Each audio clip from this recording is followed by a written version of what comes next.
I'm John DeVault. We're here on behalf of the Standing Committee on Professionalism of the Florida Bar as part of their oral history series. Today we have the pleasure of speaking with one of Florida's outstanding trial lawyers who practiced both civil and criminal practice and had a real impact on the practice of law in this state over the past 4 decades. His name is C. Harris Dittmar, and he has practiced law throughout his career in Jacksonville, Florida. Welcome, Mr. Dittmar. Thank you. I'm glad to be here.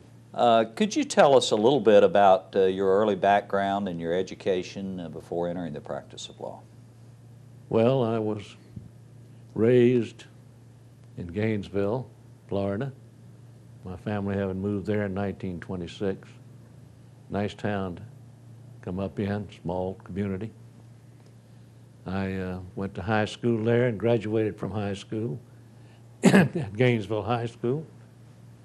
I had enjoyed mathematics in my school years and thought I wanted to be an engineer. In 1943, the Army passed through Gainesville and tried to sign up seniors in high school to get a college degree and commission if they'd come into the Army early. And I wanted to be an engineer, so I signed up. I had a couple of semesters at NC State College. Then I had some period of time in the Corps of Engineers building bridges in Germany. When I got through with that, I decided there must be a better way to make a living. Decided I wanted to be a psychiatrist. I went to pre-med, got out and couldn't get into med school, there being none in Florida at that time. So I decided with my dad's advice that I'd go to law school. Anybody can get into law school, he said. So I went to law school, and here I am now. I assume you went to the College of Law at the University of Florida in Gainesville. I did. And when did you graduate from there? Well, I graduated in February of 1952. The last semester in Gainesville, I was editor-in-chief of the Law Review and only had one class. And so I really was pretty well through with my academic work in the fall of '51.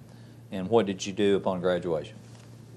Upon graduation, I came to Jacksonville to practice law with Chester Bedell and Nathan Bedell. I had interviewed them in the fall and did a little work with them while I was in law school. But on February 2nd, 1952, I came to work at this firm, which essentially is a firm I've been with all the time. The Chester Bedell, of course, has an outstanding reputation within the legal community, as did his brother Nathan. Will you tell us a little bit about their practice as you joined it in the early 50s?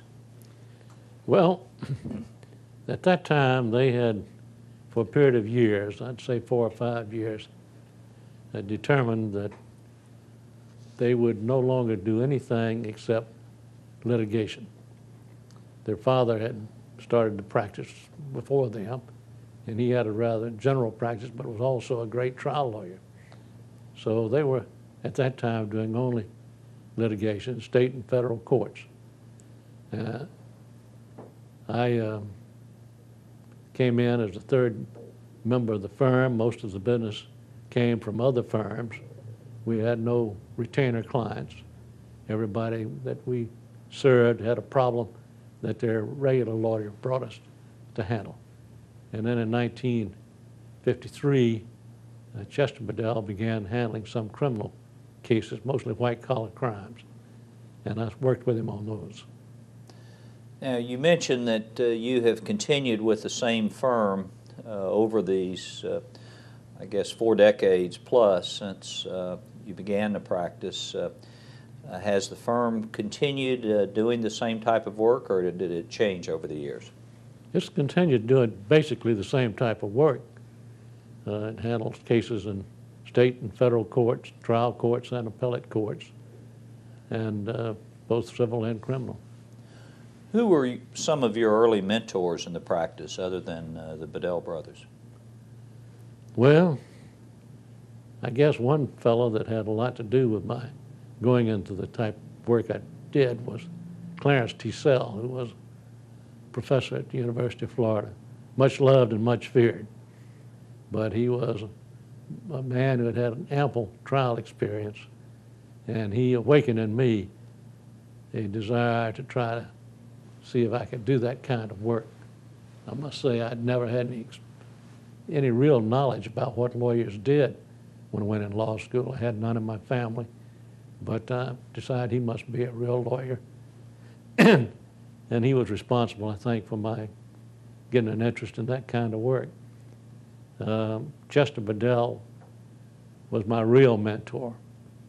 I don't think anyone can realize the value of the experience I had of sitting at his side for 3 years when I first started, interviewing clients, when he was writing briefs, when he was interviewing witnesses, when he was making arguments, when he was in court.